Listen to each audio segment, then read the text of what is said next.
नमस्कार दोस्तों, मेरा नाम है उत्कर्ष मिश्रा और आप सभी लोगों का स्वागत है। आज की इस वीडियो में हम पब्लिक फैसिलिटीज के बारे में डिस्कस करेंगे। ये बहुत इंपॉर्टेंट और एक छोटा सा और एक बहुत ही सिंपल टॉपिक है। वीडियो समझने में कोई भी दिक्कत आपको नहीं आएगी। यहाँ पर ये बात कही जा रही है कि money in your pocket cannot buy all the goods and services that you need to live bye.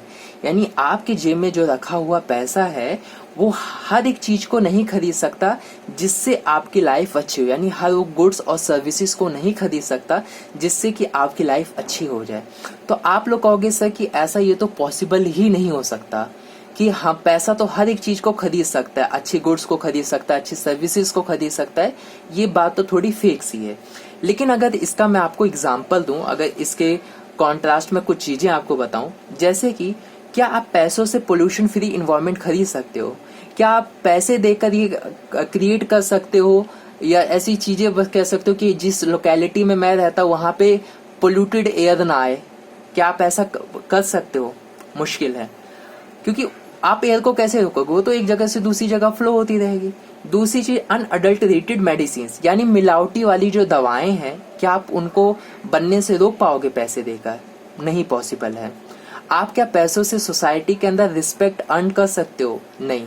अगर कोई कह रहा है कि हाँ सोसाइटी मैं पैसे देकर रिस्पेक्ट अर्न कर सकता हूँ, तो वो रिस्पेक्ट फेक होगी, रियल नहीं होगी मेजॉरिटी।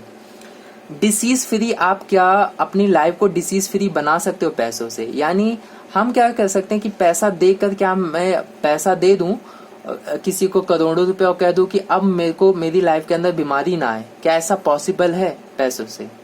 नहीं, ऐसा बिल्कुल भी पॉसिबल नहीं कि मैं किसी को पैसे दे दूं और वो मेरी लाइफ को डिसीज फ्री बना दे। बिल्कुल भी पॉसिबल नहीं है। यानी पैसों से सब कुछ चीजें खरीदी जा सकती है, पर हर एक चीज पैसों से नहीं खरीदी जा सकती। अब आखिरकार ये जो प्रॉब्लम बताया, इसका सोल्यूशन क्या है? इसका सोल्यूशन ये है कि unless the whole of our community takes preventive steps, यानी जब तक पूरी कम्युनिटी इस चीजों को लेकर, इन चीजों को लेकर कदम ना उठाए, तब तक ये चीजें कंप्लीट नहीं की जा सकती। यानी अगर हम डिसीज फ्री अपनी लाइफ चाहते हैं तो हमें सोसाइटी को कदम उठाना पड़ेगा, हमें अपनी हेल्थ के लिए काम करना पड़ेगा। पोल्यूशन फ्री इन्वायरमेंट चाहिए तो हमें पोल्यूशन को डिग्रेड करने के लिए कई सारे स्टेप्स करने पड़ेंगे। वो हमारे और आपके करने से क्या होगा? ऑफकोर्स चीजें होंगी, लेकिन अगर सब लोग मिलकर करेंगे तो वो एक बहुत बड़ा इम्पैक्ट छोड़ेगी। और इससे क्या होगा कि हमारी जो इन्वायरमेंट है वो काफी अच्छे तरीके से इम्प्रूव होगी। अगर मैं आगे बात करता हूं तो हेल्थ, एजुकेशन, न्यूट्रिशन, ये किसी भी देश की कंट्री के लिए मेन होना चाहिए। यानी वो हेल्थ पे ध्यान दे, एजुकेशन पे ध्यान दे, वहाँ की कंट्री की न्यूट्रिशन पे ध्यान दे। साथ ही साथ जो वहाँ की गवर्नमेंट होती है ना, वो भी इन्हीं चीजों पे फोकस करती है। और हमारी भी यही सलाह है कि गवर्नमेंट को इन्हीं चीजों पे ज्यादा फोकस करनी चाहिए। वहाँ पे हेल्थ फैसिलिटीज अच्छी बनानी चाहिए, एजुकेशन स्कूल्स वगैरह बनाने अच्छे चाहिए, और भी ट्रेनिंग सेंटर्स, वोकेशनल कोर्सेज के लिए सेंटर्स, बहुत सारी चीजें बनानी चाहिए। ठीक है, कोई भी बहुत सारी चीजें, ठीक है, बनानी। न्यूट्रिशन लेवल अच्छा करना चाहिए। ये गवर्नमेंट की रिस्पॉन्सिबिलिटी होनी चाहिए। अब आता है एक HDR, ह्यूमन डेवलपमेंट रिपोर्ट। ये पब्लिश किया जाता है यूएनडीपी। यानी यूएनडीपी क्या है? इस HDR को पब्लिश करता है। यूएनडीपी की फुल फॉर्म क्या है? ये कमेंट सेक्शन में कमेंट करके मुझे जरूर बताना। बहुत ही ईजी, आपके बुक में भी लिखी गई है, बहुत ईजी, मुश्किल नहीं है। Compares countries based on the education health per capita income. यानी जो यूएनडीपी क्या है, ये अलग अलग कंट्रीज को कंपेयर करता है उनके कुछ फैक्टर्स को लेकर। जैसे एजुकेशन को फैक्टर ले लिया कि किस देश का एजुकेशन अच्छा है, बुरा है। हेल्थ को ले लिया कि कौन से देश का हेल्थ अच्छा है, कौन से देश का हेल्थ बेकार है, कैसी फैसिलिटीज वहां पे, पर कैपिटा इनकम किस देश का कम है, ज्यादा है, मीडियम है। ये सारे डेटास को कंट्रीज से कलेक्ट करता है, फिर उनको रैंक करता है। उनके दिए गए डेटा के अकॉर्डिंग उनको रैंक करता है कि कौन सी कंट्री अच्छी है, कौन सी कंट्री 2 रैंक पे आती है, कौन सी 3 पे, कौन सी 4 पे। यानी ऑफकोर्स जो जिसकी रैंक सबसे 1 पे होगी वो इसमें अच्छा कंसिडर किया जाएगा। तो यहाँ ये बात रखने की रैंक, इंडिया की रैंक क्या है और टॉप 1 पे क्या है, ये मुझे आप लोग कमेंट करके जरूर बताना, क्योंकि ये पूछा भी जा सकता है कि इंडिया की रैंक क्या है। बेसिकली टॉप 1 का तो मुश्किल है, पूछ भी लेगा, लेकिन ये आप जरूर पता करके बताइए। अगर आप लोगों को पता है तो कमेंट सेक्शन में कमेंट जरूर कर दीजिए। साथ ही साथ ईयर भी मेंशन कर दीजिए कि ये इस ईयर का है। अभी टॉप 1 पे कौन सा चल रहा है ये आप मुझे कमेंट करके बता दो। अब यहाँ पर एक चीज है कि श्रीलंका इज मच अहेड, यानी अगर इस रैंक के हिसाब से देखें तो श्रीलंका इंडिया से आगे है, यानी इंडिया की रैंक श्रीलंका से पीछे, यानी श्रीलंका हमसे रैंक में आगे है। ये क्यों है, इसकी तो बात हम कभी बाद में करेंगे, ठीक है, बहुत बड़ा टॉपिक हो जाएगा क्यों आगे है, ठीक है। और ये एग्जाम में भी वैसे इससे रिलेटेड कुछ नहीं पूछा जाएगा, बड़ी क्लासों में पूछा जाता है, ठीक है, ये बात की बात है।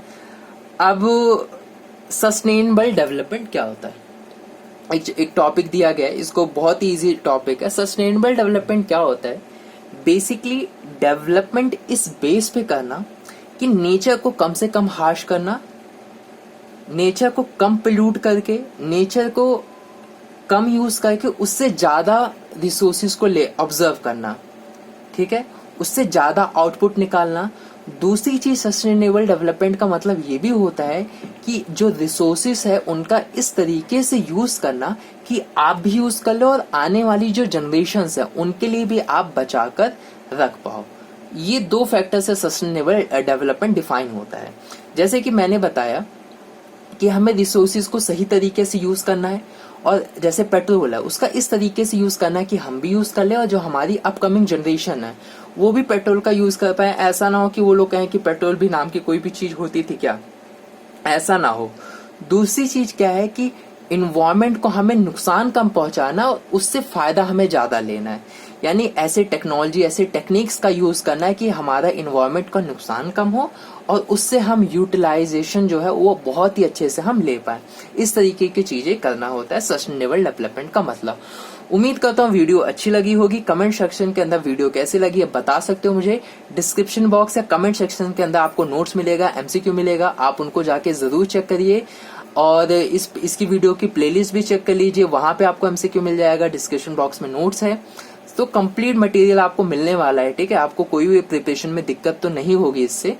उम्मीद करता हूँ वीडियो आप लोगों को अच्छी लगी होगी। वीडियो अच्छी लगी है तो कमेंट करके मुझे जरूर बताइएगा। मिलते हैं आप लोगों से नेक्स्ट वीडियो में।